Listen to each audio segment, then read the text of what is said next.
Hello. Before we begin, a quick note. The Boy to Sleep podcast relies on you and sponsors, which means you will hear a quick advertisement before the beginning of tonight's episode.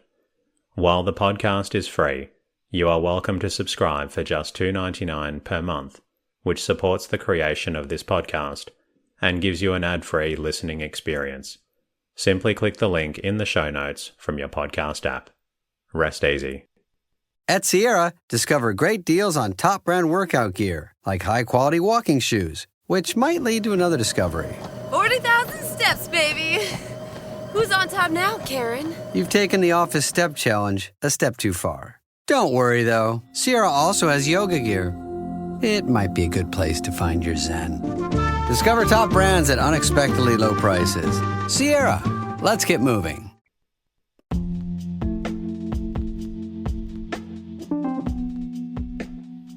Hello. Welcome to the Bore You to Sleep podcast. The podcast that will hopefully help you get to sleep. I am going to read an open source book, one that is not particularly interesting, but one that is hopefully boring enough to get you to sleep. Tonight's reading comes from Hearts of Oak, A Story of Nelson and the Navy by Gordon Stables. Written by Gordon Stables and published in 1893, this story looks at what it takes to live a life at sea. My name is Teddy, and I aim to help people everywhere get a good night's rest. Sleep is so important, and my mission is to help you get the rest you need. The podcast is designed to play in the background while you slowly fall asleep. For those new to the podcast, you may not know that it started from my own struggles with sleep. I wanted to create a resource for others facing similar challenges, and I'm so grateful for the amazing community we've built together. Thank you to everyone who shared their words of gratitude with me during the week, whether through the website or your podcast app. Your messages mean the world to me. A special thank you to all new subscribers of the podcast, as well as existing subscribers and supporters on Patreon.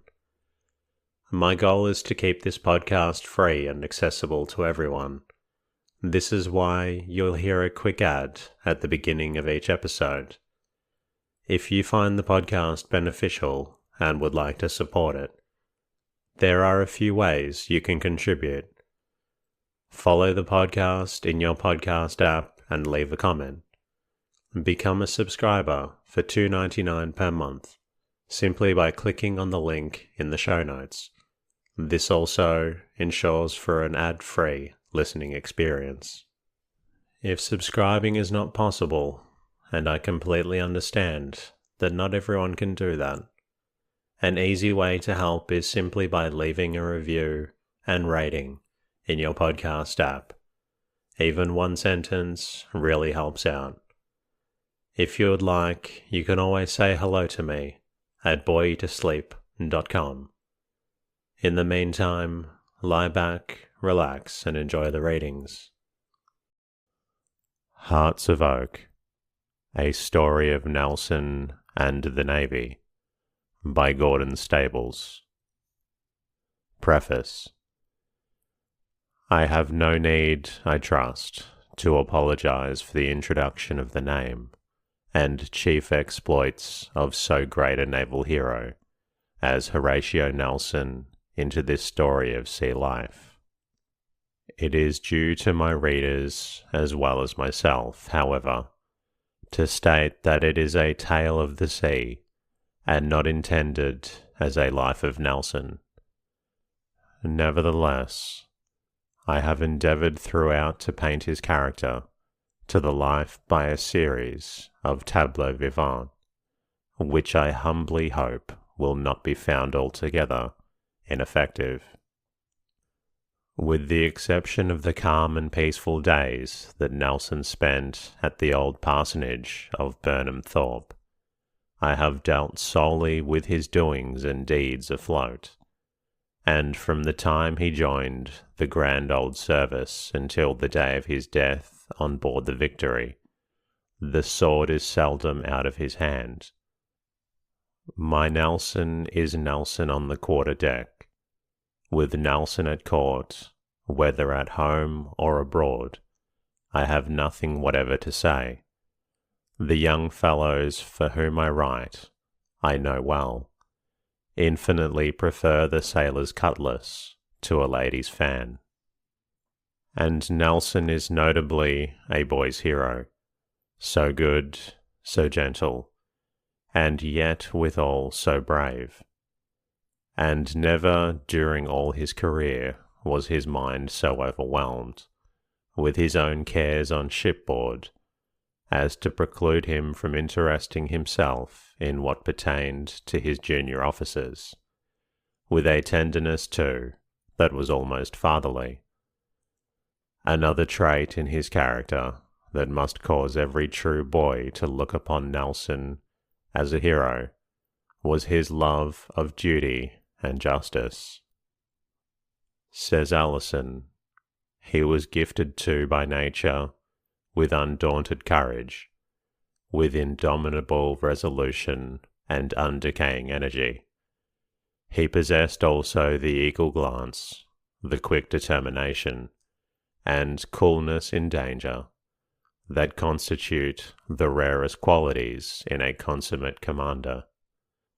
I pray heaven that in our next naval war, and it cannot be very long ere this rages over the seas, our country may be in possession of a few admirals, who shall emulate the dash and elan of our great and mighty Nelson.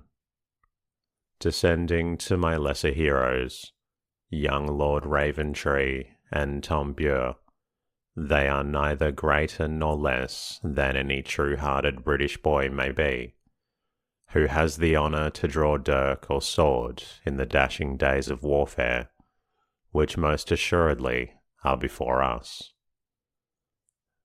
Descending to still humbler heroes, it will do the reader no harm to know that poor Uncle Bob and his honest and gentle old brother Dan have had their counterparts in real life. So too has the faithful collie dog Meg, with all her gentle, winning ways, who so cheered the last sad days of her helpless master. May we not love even a dog for the possession of virtues, higher far than many mortals can lay claim to. Gordon Staples. Chapter 1. Poor Uncle Bob. I wonder what makes Tom so late, said Uncle Bob to himself, as he opened his eyes and looked around him. Why, he added, it is precious nearly 3 bells in the second dog watch, as sure as I am a living sailor. Living. Well, there isn't a deal of life about me, for the matter of that, but I'm right about the time. The shadow of yonder poplar tree just touches my toes at 4 bells, and it doesn't want a yard of doing so now. I must have been dozing a bit too. It is a drowsy kind of an evening, anyhow. But it was that blackbird in the cherry tree that set me off, and maybe the hum of the bees round their hives yonder, and the whispering of the wind in the old cedar must have helped a bit. Hi-ho. Poor Uncle Bob yawned a little, then listened. Made sure I heard Tom singing just then. Continued half loud, but I dare say it was the seagulls. They're coming inland tonight, and I'm no seaman, if it doesn't blow big guns before morning. Uncle Bob talked to himself for the best of reasons. There was no one else to talk to. for little Ruth, his niece, was helping her mother in the house, and Daniel, his brother, had gone to the hall with a boat. No chance of Dan being home early tonight, for the boat required the heaviest cart for its conveyance, and the mare had gone a bit lame lately. To have looked at Uncle Bob's face as he lay there in his cot, which had been wheeled out under the shade of the trees on the daisied grass, no one would have taken him for disabled. His rather handsome face, with its short brown beard and well-chiselled features, was placid and contented, nay, even happy and hopeful looking. Oh yes, Uncle Bob had not ceased to hope. For 7 long years and over, day after day, whenever the sun shone, or it was dry weather, that cot upon wheels had been hauled out of doors, where it is now in this sweet May evening, by the sturdy and kindly hands of Brother Dan. Yet if the boat shed close by had taken fire, poor Uncle Bob could not have lifted hand or foot to save himself from destruction. The paralysis from which this seaman suffered had been accidental. It was this, probably, that gave him hopefulness, and made his sad life in a measure bearable. And in certain states of the weather, strange to say, Uncle Bob could move his fingers. Dr. Downes used to call as he passed by, to talk with him for a few minutes, and never failed to tell Uncle Bob that as he wasn't an old man by any means, time might work wonders. Mr. Curtis, the curate, a kindly-hearted young fellow from Yorkshire, often dropped round and would sit and talk to him for a whole hour at a time, nor did he ever leave without some words of consolation that, to say the least, were well meant. Bob had very much to be thankful for, the curate would say. He wasn't in pain of any sort. He had his appetite, and the use of his eyes and ears, and everybody loved him, and was good to him. Uncle Bob, being a sailor, the curate thought it was his duty to always introduce an allegorical ship of some kind in his conversation with the stricken mariner. Besides, wasn't Mr. Curtis himself somewhat of an authority on nautical matters? Hadn't he been down to the sea in ships? Well, no, not quite that, but he had made one long and dangerous voyage, from the Great Yarmouth to London in a herring yawl, which enabled him to talk with some degree of confidence about green seas, contrary winds, luff tackle, main sheets and shrouds, and all the rest of it. Mr. Curtis meant well, therefore, and he never left him without leaving him something nice to think about, without, in fact, leaving him better in mind, if not in body, than he had found him. But after all said and done, it isn't everyone who could have lain in a cot all these years so peacefully, as Uncle Bob had done. Brother Dan, you must know, reader, was a boat builder, not of pair or gigs or outriggers, or any of beautiful dashing boats you see on the Thames and other rivers. Dan's specialty was cobbles, or good, honest, strongly built, broad-beamed boats on which you could float on the lovely waters of the Norfolk lakes, and at times step a mast and hoist a bit of sail, without much danger of turning turtle, so long as you sat to the windward. Aye, and you might venture a long way out to sea too, in one of Dan's boats, and if you kept your weather eye lifting now and then, and your hand on the main sheet, you could crack on very prettily indeed through a lumpy seaway. And Brother Dan's house was just over the way yonder, across a little rustic private bridge that brought you here to this half-lawn, half-paddock, but wholly pleasant and tree-shaded spot where Bob's cot was safely moored, under the shade of the cedar. After you passed the bridge, you had to turn sharp round to the right, and on through the garden by a well-kept gravel path, before you came to the porch of Dan's old-fashioned but comfortable Norfolk cottage. Lying out here all by himself, one might have said that Bob looked a little lonesome this evening, and perhaps he was, for with the exception of the blackbird, that seemed to be singing to Uncle Bob, and to him alone, he had no companion. Now and then the bleating of sheep in the distance, the low contented moan of cows, or the barking of a dog fell on his ear, and in a small lake almost close by his cot, and over which the shadows of some giant poplars were thrown, half-wild ducks played at hide-and-seek among the tall reeds, while occasionally a fish leapt up, and made rippling sounds on the surface of the water. But that was about all the life that was at present indicated. In fine weather, it was cheerful enough for Uncle Bob here, because Dan worked close beside him in the boat shed, into which he could wheel the cot if a shower threatened. And Brother Dan, with his rosy face and his square paper cap, hammering at the boat or making the white curly shavings fly from his plane, was a very cheerful figure indeed.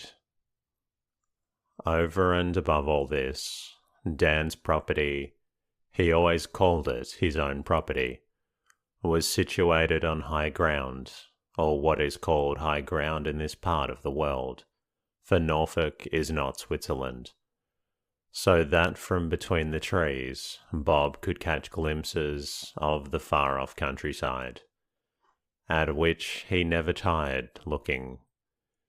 For it takes very little, indeed, to create interest in the mind of Uncle Bob.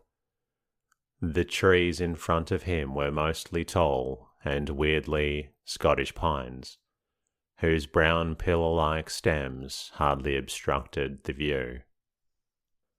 So Bob could feast his eyes on green fields where sheep and cattle sheltered themselves from the sun's rays, under the spreading elms, on an ancient grey stone wall that rose boldly above a cloudland of foliage, on an archery lawn near it, on the shimmer of a silvery lake or broad, and on the flashing waters of a winding reed-bordered stream, among the woods to the right and left of the centre of this picture, was here and there a touch of red among the greenery of the trees, representing the tiled roofs of farmhouses or cottages.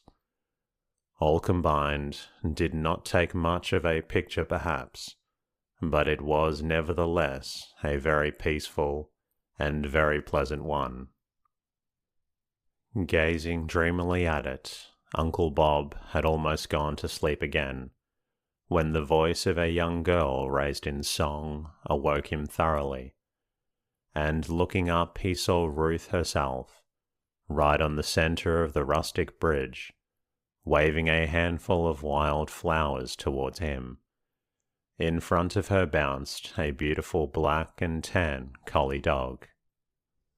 "Dear old Meg," said Uncle Bob, as the animal put her 4 paws almost on his pillow and licked his ear. "Been away for hours, I'll wager, haven't you, Meg, ranging over the hills and fields, and chasing the squire's rabbits?" The collie leant her cheek against the master's breast, in that inexpressibly pretty way that such dogs have of showing pity and affection combined. "Hello, Ruth, my little sweetheart. You look as fresh and lovely as the figurehead of the old Queen Bess in a new coat of paint. Come and kiss your old uncle, you rogue. Now I've been picturing you to myself with your sleeves rolled up, washing plates and things in the kitchen. Stead-o, that you've been gathering wild flowers. All for you, Uncle Bob. Look at the buttercups and the ox lips. And, oh uncle, and just smell those red ragged robins. See, I've tied the posy with grass, and I'll lay them on your breast so you can scent them." She patted her uncle's brow and added, "I've wetted both my feet trying to get a yellow iris, so I shall run and change my stockings, and get supper ready 'gainst father and Tom comes home. Ta-ta, uncle.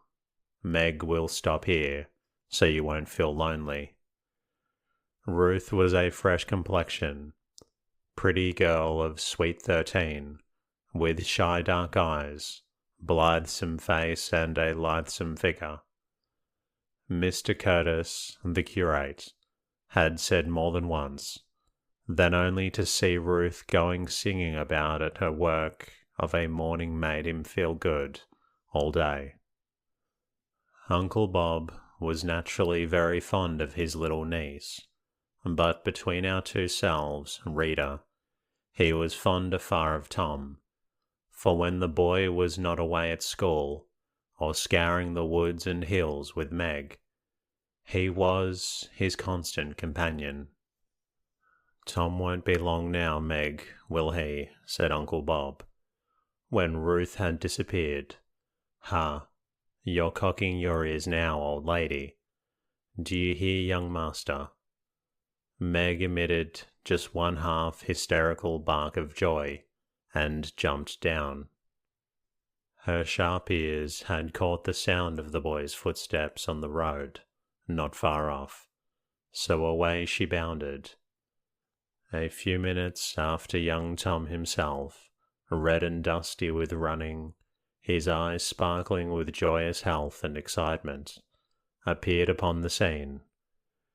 Instead, however, of coming quietly up behind Uncle Bob and kissing his brow, for the lad was almost girlish in the affection he displayed for the helpless person, Tom stood at the foot of the cot, a Times newspaper over his head, and shouting, "Hip, hip, hooray! Hip, hip, hooray! Whatever ails you, sonny? Where have you been to, and what have you got?" "Why, the Times, Uncle Bob. I walked all the way to the Hall, round by the Broad, to borrow it, after my tutor told me the news. 'Cause why, uncle? 'Cause I knew you'd like to read the news with your old-fashioned eyes. Oh, glorious news, I can tell you. That is what Mr. Curtis called it. The French are going to fight again, at least he thinks so. Won't it be glorious? Won't it be fun? After Uncle Bob's supper, after supper. Oh, not now. It is too good to be scamped and hurried over. Besides, I'm so hungry. And poor uncle, so must you be. But there, I haven't told you all the news. The most glorious part of it is to come. I went to the Hall, you know, while I saw Lady Colmore, and she sent the footman into the garden with me to see I should eat as many strawberries as I could hold. And tomorrow, little Bertha Colmore and her maid are going to bring you a great big basketful all to yourself, and I'm to feed you with them, and not eat one." Then Tom laughed so merrily that he was forced to lie down on the grass and roll, and Meg was by no means slow to follow his example. Uncle Bob laughed too, though there wasn't anything very special to laugh about, but the sight of happiness in others always pleased Bob. "Look here, you young rascal," said Uncle Bob at last. "That's me," cried Tom, springing up. He stood at attention after touching his cap. "Away aloft, young sir, and have a look round the horizon. Take the glass, sir." "Aye, aye, sir," said Tom. "Away aloft it is." And next moment he was swarming up the rigging with all the agility of a practised sailor. Up and up and up, hand over hand, till his head touches the bottom of the crow's nest. Then he enters it from below and settles himself to have a good look round through the glass. Now, in case this last sentence should seem enigmatical to the reader, I must explain. The crow's nest was a hugely large and strong barrel that had been hoisted up into one of the poplar trees, and firmly secured at a distance of 40 feet above ground, that is, above the level of the lawn. The tree, which was a very beautiful one, with one strong trunk which reached a height of 25 feet, then bifurcated into two that tapered skywards for fully 50 feet more, grew almost in the water of the little lake, and strong ratlines or rigging, similar to that on a ship, led upwards to the nest. Above this nest was a kind of Jacob's ladder, up which Tom could swarm for 20 feet higher, and seat himself on what he and Bob called the topgallant cross trees. From near the bottom of the nest hung a stout rope, and up this Tom could climb when he chose, or come down by the run. This outlook, or crow's nest, was one of the pleasures of poor Uncle Bob's lonesome life. It was a pleasure even to look at it when Tom wasn't there. But when the lad did come home, and his arrival was one of the chief events of the day with Bob, hardly had he exchanged greetings with Uncle ere the order was, "Away aloft, lad." Then, standing in the cosy nest, or seated high up on the cross trees, Tom would keep Uncle Bob informed for half an hour at a time, or even a whole hour sometimes, of all that was going on at sea. "Now then, lad," shouted Bob, "is the brig still there?"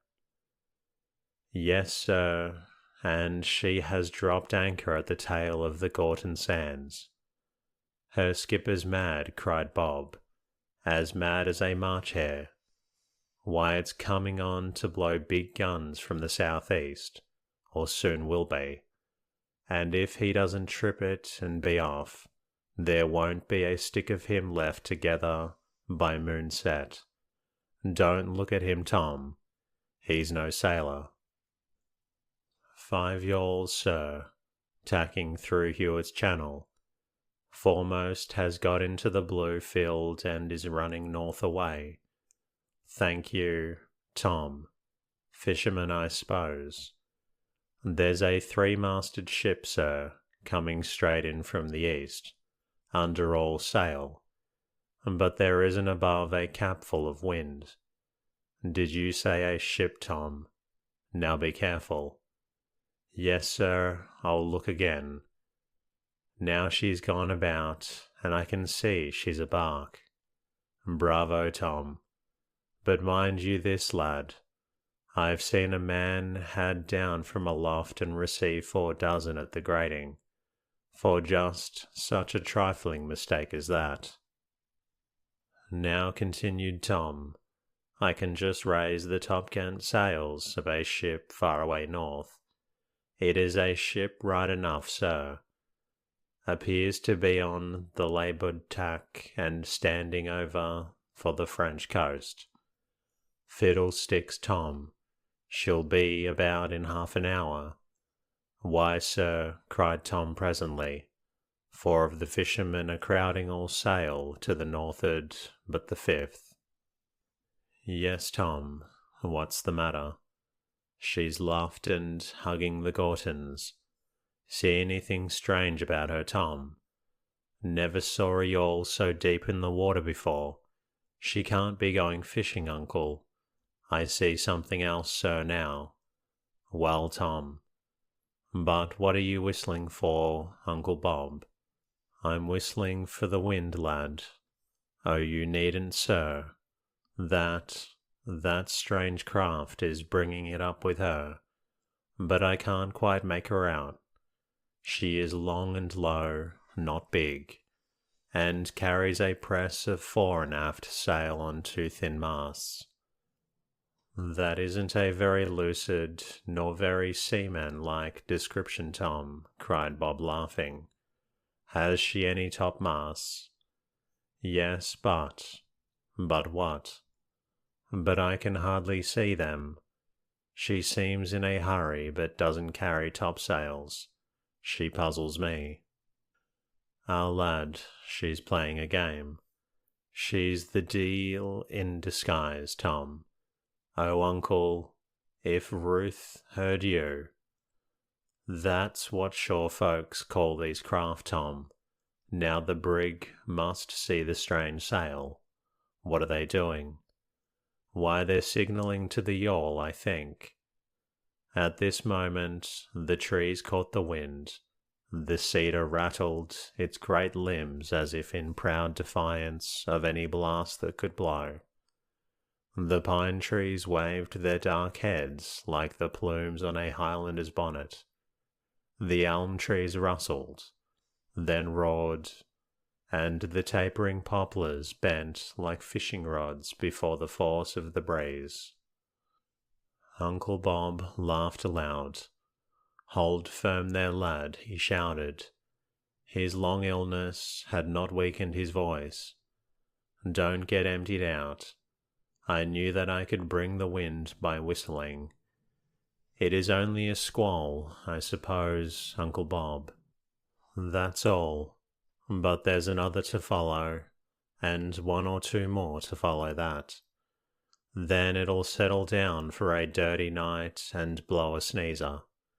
Look at the black-head gulls going shrieking round your head, Tom. But now, lad, tell me what's doing at sea. How does the sea itself look, Tom? Waves all flecked with froth, sir. With foam, Tom. Yes, foam I mean. Well, Tom, say so. Else I'll have you down, sir, and introduce you to the gunner's daughter. Liken the waves to the white-maned horses, if you please, but not to quarts of beer with good heads on them. Tom was very busy up in the nest for the next few minutes. There was some little difficulty in holding the telescope steady, owing to the breeze, and Bob noticed that first he would direct it east and by south, then southeast, then east by north. Oh, Uncle Bob, cried Tom at last, talking excitedly, I do wish you could come up here for a few minutes. Ah, lad, I wish I could. I'd give my left eye for that pleasure. Oh, I'm so sorry. I forgot you couldn't walk. Never mind. What's doing, my boy? Why, sir, they've all gone mad. The brig was mad before, else she wouldn't have got so close to the Gorton bank. What is she doing now? Shaking loose her sails, and she's getting up anchor to be off. And the yawl, the deep one, uncle, has put right about and is driving north after the fishermen. Wind's gone 2 points more to the southward now. I noticed that, lad. It's only the play of the squall. What about the deil in disguise, Tom? She's mad too. Instead of taking in sail, she has hoisted her topsails, and she's heeling over till she looks like a paper kite or a kite's wake. How's her head? She's close hauled, sir, and bearing down towards the brig.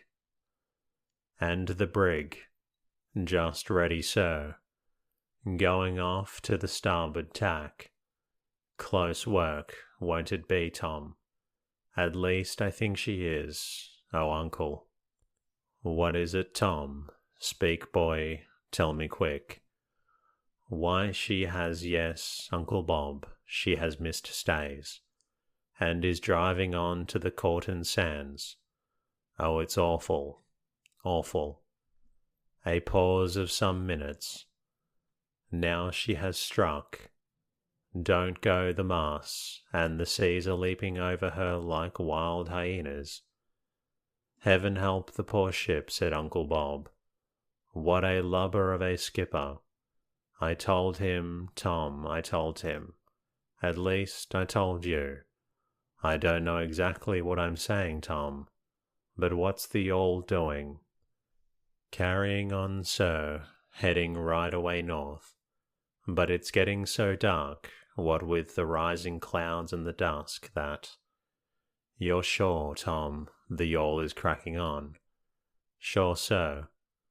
The dastard, not to help her consort. Tom looked down from aloft. The wind caught the last word. Uncle Bob, he shouted, I didn't. And that concludes tonight's readings. I hope you've enjoyed listening to this story. If you're not quite tired yet, you're always welcome to listen to another episode of the Boy to Sleep podcast. Until next time, good night.